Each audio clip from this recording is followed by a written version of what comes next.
हमारे पास बहुत रिलीफ देने वाले फैक्टर्स थे, चाहे वो पॉलिटिकल हो, चाहे स्पेशली सुबह इस वक्त से लेकर अगले 1.5 घंटे में जो क्रूड में पुल बैक आया, हमने एक डिसेंट पुल बैक दिया ओवरसोल्ड ट्रैजेक्टरी से।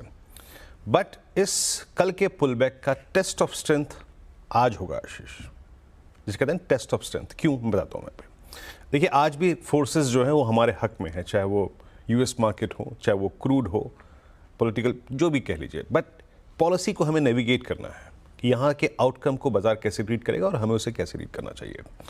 और एक अच्छी बात है, जो चीज़ दिक्कत का सबब थी, एफआईज की लॉन्ग्स का कटना वो जारी था, अब वो शॉर्ट हो गए हैं। मुझे शॉर्ट से बहुत डरने लगता है। शॉर्ट सिस्टम में कुशन प्रोवाइड करती है, बट फैक्ट क्या है कि क्या हम थ्रेशोल्ड पॉइंट को पार करेंगे? याद रखिएगा, मैं उस चीज़ पे आऊँगा, लेकिन पहले इंस्टीट्यूशनल फिगर्स को देखते हैं। कल एफआईज की सेलिंग एक बार फिर से थी, लेकिन इंटेंसिटी कम हुई है, लेकिन 5700 करोड़ रुपए की फिर भी थी। 7001 करोड़ रुपए का डीआईएस का आया था। एफआईज ने इंडेक्स कल भी बेचा, करीब 2447 करोड़ रुपए का। 14,000 कॉन्ट्रैक्ट लॉन्ग काट लिए, 25,000 कॉन्ट्रैक्ट शॉर्ट। दैट मीन्स अब वो इंडेक्स पे करीब 74,000 कॉन्ट्रैक्ट नेट शॉर्ट हैं। और जैसे कि मैं आपको 4-5 दिन से कह रहा हूँ कि वो 3,20,000 नेट लॉन्ग कॉन्ट्रैक्ट से अगर अपने कॉन्ट्रैक्ट रिड्यूस कर रहे हैं तो पोटेंशियल है कि ये नेट शॉर्ट कॉन्ट्रैक्ट्स फ्लो करें टुवर्ड्स 2 लाख कॉन्ट्रैक्ट शॉर्ट भी हो सकते हैं। पोटेंशियल है ये। खैर, एज ऑफ नाउ मैं इसको ज़्यादा तवज्जो नहीं दूंगा। हमें पार करने हैं आज थ्रेशोल्ड पॉइंट। ये याद रखिएगा, कल हमारी कमेंट्री में क्या था, to pick longs, to go long, आपको एक जोन को पार करना है और वो है 25,054। और कल इंट्राडे हाई यही था, वही पार नहीं हुआ। That's exactly fifty day exponential moving average. जब आपने 10 तोड़ा, आपने ऑप्शन बेस तोड़ा, आपने 20 तोड़ा, आपने ऑप्शन बेस तोड़ा, आपने 50 तोड़ा, आपने ऑप्शन बेस तोड़ा, आपने एक ऑप्शन बेस गेन किया, लेकिन आपको एक एवरेज भी रिगेन करना है। And that's exactly fifty day exponential moving average. पहले मसले क्या आइए, आज के सेशन के लिए एक बात तो मैं आपको कहूंगा, चाहे कितना भी स्ट्रॉन्ग पुल बैक हो, लेकिन कल के 3 कॉल आइटम्स बहुत स्ट्रांगली प्लेस्ड हैं, 25-25, 1, 25-2। तो हमको इनके थ्रेशोल्ड पॉइंट को पार करने के लिए, देखिए आशीष, ये वाइल्ड ब्लू कैंडल्स, ये है कॉल आइटम्स जो कि कल के पुल बैक के बाद इस जोन में आ गए हैं। तो इनको पार करने के लिए हमें एटलीस्ट एक एवरेज पार करना पड़ेगा।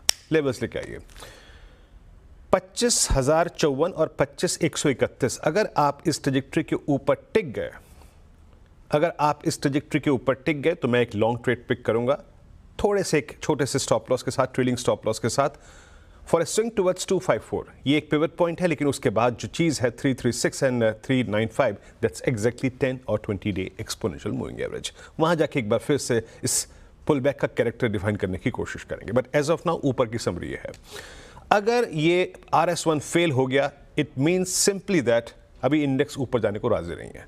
और इन दैट केस RS1 और बेस 1 के बीच में आशीष एक कंसोलेशन होगा, 1-2 दिन चलेगा, और वो बेस है करीब 25,910, 835। फ्रेश क्रैक तभी आएगा जब आप 743, 709 की ट्रैजेक्टरी को तोड़ेंगे। In that case 24,550 is open. Nifty bank लेके आइए। निफ्टी बैंक ने अच्छा पुल बैक दिया, HDFC बैंक ने उस पुल बैक को स्पॉन्सर किया। अच्छी बात थी कि इनिशियली आपने 100 EMA को स्ट्राइक किया, लेकिन कन्विंसिंगली अभी आप 100 EMA के ऊपर नहीं हैं। इंटरेस्टिंग है, कल 2 कॉल राइटर्स और पुट राइटर्स बहुत एक्टिव थे। 51,000 पे कॉल पुट कंसंट्रेशन है फॉर एक्सपायरी डे। देखिए पिरामिड्स में कैसे कंसंट्रेशन है इस पॉइंट पे। फिर 51,200 पे कॉल राइटर है, फिर 51,500 पे। सो करना क्या है, वॉच कीजिए पॉलिसी को। इंटरेस्टिंग है और क्रिटिकल भी है इस आज के सेटअप के लिए।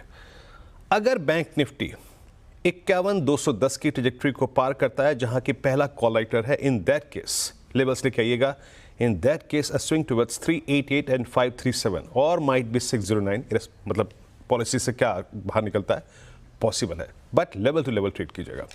और अगर रिजेक्शन आता है 51,210 पे, दैट सिंपली मीन्स यहां पर भी RS1 और बेस 1 के बीच में कंसोलेशन होगा। और for pen, for shorting opportunities, base 1 का वायलेट होना जरूरी है। आशीष, बिल्कुल ठीक, ये अप्रोच रखिए।